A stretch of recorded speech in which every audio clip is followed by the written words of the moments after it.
Muy buenas noches. Para ambientar lo conocido como el movimiento artístico del barroco, tenemos que explicar la contrarreforma. Pero para ver la contrarreforma, primero tenemos que ver a grandes rasgos en qué consistió la reforma protestante. Esta reforma protestante, el líder fue Lutero, que en 1517 publica una serie de escritos donde él expresa la inconformidad respecto a cómo se estaba conduciendo la iglesia, cómo se condujo durante la Edad Media y cómo se estaba conduciendo durante el siglo XVI. Y pues vamos a verlo muy a grandes rasgos. Ya después les envío esta presentación, pero me lo salto hasta lo que sería lo fundamental. En 1517 Lutero expuso las 95 tesis en las que cuestionaba las indulgencias papales y obligaba a la Iglesia a volver a la enseñanza de la Biblia. Aquí lo interesante es que estas 95 tesis se pueden resumir en tres, pero prendieron muy rápido en la mayor parte del territorio europeo, porque la mayor parte de la gente del territorio europeo estaba inconforme sobre cómo se conducía la iglesia.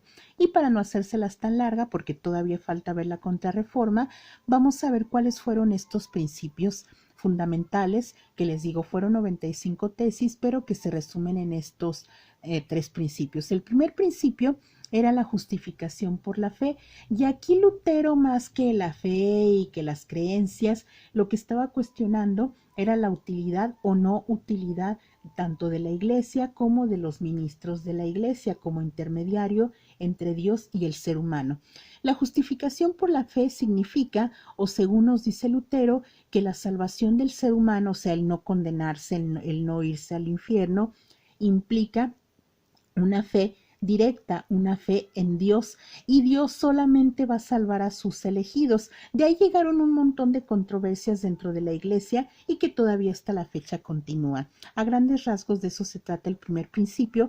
Luego vamos a ver cómo a través de la contrarreforma la iglesia católica contradijo estos principios luteranos. La segunda, que se me hace muy interesante, es el sacerdocio universal. Y esto quiere decir que para Lutero todos los seres humanos somos iguales ante los ojos de Dios, o sea, no habría la necesidad de las jerarquías eclesiásticas, no hay necesidad del sacerdote, no hay necesidad de la iglesia, y el único que me va a otorgar la fe, el único que me puede salvar, el único que me puede perdonar es Dios, nadie más. Imagínense lo terrible que fue para la Iglesia Católica este principio. Si todos pudieran, no que podamos ser sacerdotes, pero que todos los seres humanos somos iguales y nos vamos a salvar por igual, entonces no se requiere ni seguir los mandamientos, ni saber si existen o no existen los pecados capitales, tampoco se trataría de confesar los pecados ante un sacerdote, puesto que no hay mediación entre el ser humano y Dios. Y por último, una que fue básica no solo para la parte religiosa, sino también para la parte cultural, es esta que se conoce como la sola escritura. Y esta, a grandes rasgos, yo creo que varios de ustedes conocen en qué consiste. La sola escritura es que la Biblia fuese traducida a los diferentes idiomas o las diferentes lenguas del mundo en aquel entonces, y que cada quien pudiera leer la Biblia. Recuerden que ya para la época de Lutero se ha inventado la imprenta, entonces era más fácil la circulación de Biblias, y él lo que decía es que debería traducirse ese texto para que cada quien lo pudiera leer y pudiera reflexionar.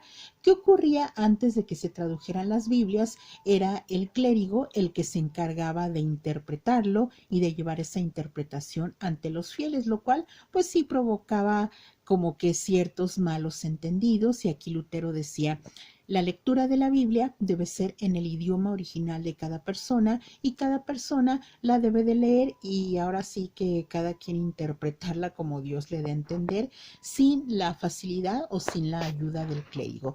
A grandes rasgos, estos son los tres principios fundamentales en los que se estarían resumiendo las 95 tesis de Lutero. Ahora vamos a ver la contraparte o la contrarreforma o la contrarreforma católica, que repito, favoreció no solo desde el punto de vista religioso, sino también desde el punto de vista económico e ideológico el movimiento conocido como el barroco.